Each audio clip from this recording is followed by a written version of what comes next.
তোমার ভিতরে একটা লুকানো শক্তি আছে যা তোমাকে হাজারো মানুষের ভিড় থেকে আলাদা করে। তুমি কি জানো সেটাকে কিভাবে খুঁজতে হয়? চলো আজকের ভিডিওতে আমরা সেই লুকানো শক্তিকে খুঁজে বের করব। শক্তি মানে হলো এমন কিছু যা তুমি স্বাভাবিকভাবে করতে ভালো বা অন্যদের চেয়ে ভালো করতে পারো। এটা তোমার প্রাকৃতিক প্রতিভা, দক্ষতা বা গুণ হতে পারে। কেউ হয়তো ম্যাথে ভালো, কেউ মানুষের সাথে কথা বলতে দক্ষ, বা কেউ সমস্যা সমাধানে পটু। তোমার শক্তি চিনলে তুমি সেই ক্ষেত্রে কেরিয়ার বানাতে পারবে এবং সেখানে শ্রেষ্ঠত্ব অর্জন করতে পারবে। কল্পনা করো একটা সাঁতারু মাছকে গাছে ওঠার প্রতিযোগিতায় নামানো হলো। সে কি পারবে? নো। সো তোমার শক্তির জায়গায় কাজ করাই হলো তোমার সাফল্যের চাবিকাঠি।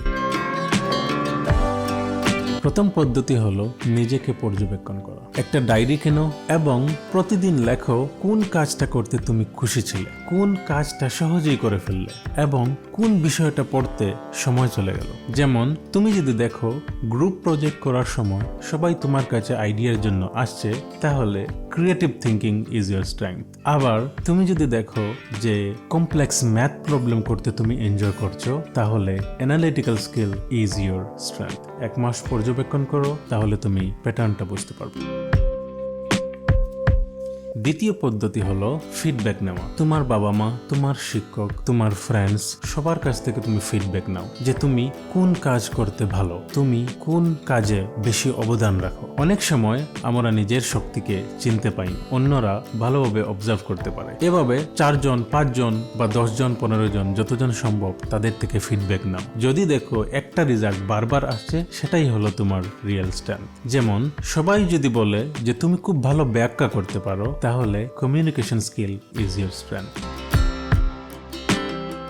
তৃতীয় পদ্ধতি হলো অনলাইন অ্যাসেসমেন্ট টেস্ট। অনেক ফ্রি এবং পেইড অনলাইন অ্যাসেসমেন্ট টেস্ট আজকের দিনে ইন্টারনেটে অ্যাভেলেবল, যেটাকে ইউজ করে তুমি তোমার স্ট্রেংথকে আইডেন্টিফাই করতে পারবে, তোমার পার্সোনালিটিকে আইডেন্টিফাই করতে পারবে।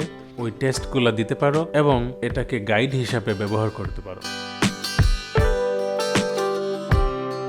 চতুর্থ পদ্ধতি হলো তোমার আগ্রহ এবং তোমার শক্তির মাঝে মিল আছে কিনা সেটা পর্যবেক্ষণ করা। অনেক সময় তুমি হয়তো যে কাজটাতে ভালো সেটা তোমার পছন্দ নাও হতে পারে, আবার তুমি যে কাজটা পছন্দ করো সেটাতে তুমি ভালো নাও হতে পারো। তাহলে কি করা যায়? একটি তালিকা বানাও যেখানে দুটো জিনিস নোট করবে। তুমি কি করতে ভালো, দ্যাট ইজ ইয়োর স্ট্রেংথ, এবং তুমি কি করতে ভালোবাসো, দ্যাট ইজ ইয়োর ইন্টারেস্ট। নাও এখন দেখো এই দুটা জায়গার মাঝে কোনো মিল আছে কিনা। যদি তুমি এই দুটি জায়গার মাঝে কোনো মিল খুঁজে পাও, that is your real strength, এবং এই জায়গাতে যদি তুমি কেরিয়ারটা অগ্রসর করো, তাহলে দীর্ঘমেয়াদী সফলতার সম্ভাবনা বেশি থাকবে। যেমন তুমি গল্প বলতে ভালো পারো, that is your strength, plus তুমি ভিডিওগ্রাফি করতে বা ভিডিও বানাতে ভালোবাসো, দ্যাট ইজ ইয়োর ইন্টারেস্ট। তাহলে কন্টেন্ট ক্রিয়েটার বা স্টোরি টেলার হচ্ছে তোমার ন্যাচুরাল পাথ।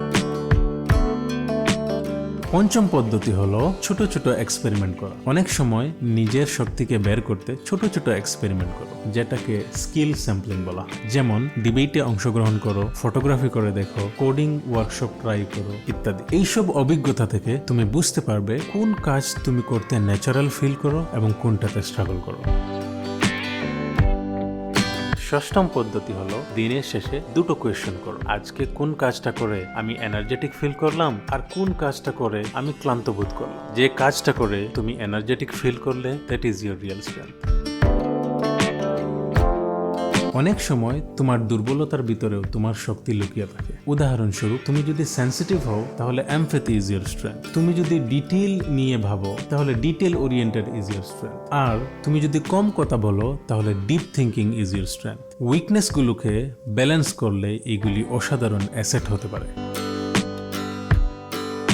নাও 3 সপ্তাহের একটা স্ট্রেংথ অ্যাকশন প্ল্যান। উইক 1 নিজেকে অবজারভেশন করা, উইক 2 7 জনের কাছ থেকে ফিডব্যাক নেওয়া, উইক 3 একবার যদি পারো তাহলে পেইড বা ফ্রি অনলাইন অ্যাসেসমেন্ট টেস্ট দেওয়া। এইসব মিলিয়ে টপ 3 স্ট্রেংথ লিখে রাখো। মনে রাখবে তোমার শক্তিই তোমাকে আলাদা করে, সেই শক্তিটা খুঁজে বার করো এবং সেখানেই ফোকাস করো।